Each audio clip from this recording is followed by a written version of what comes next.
ভৈরবে GPA ৫ প্রাপ্ত শিক্ষার্থীদের সংবর্ধনা ও আলোচনা সভা অনুষ্ঠিত হয়েছে।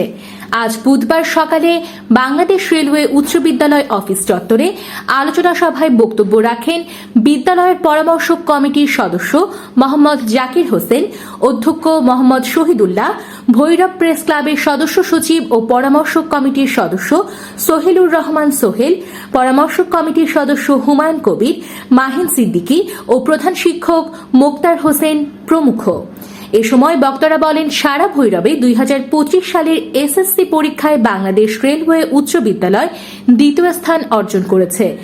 এছাড়া এ বিদ্যালয় থেকে ৯ জন শিক্ষার্থী জিপিএ ৫ পেয়েছে। আগামী ২০২৬ সালের পরীক্ষায় যেন শিক্ষার্থীরা আরও ভালো ফলাফল পেতে পারে, সেজন্য শিক্ষার্থীদেরকে পড়ালেখায় আরও মনোযোগী হওয়ার আহ্বান জানান। পরে ফারুক কফি হাউসের সৌজন্যে জিপিএ ৫ প্রাপ্ত ৯ জন কৃতী শিক্ষার্থীর মাঝে সম্মাননা প্রদান করা হয়।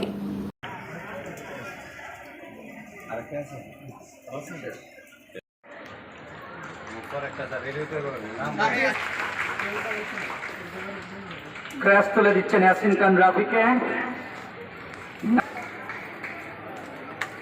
মাইন ভাই আরেকটু আপনার মাথার, হ্যাঁ, আয়ন ঠিক আছে।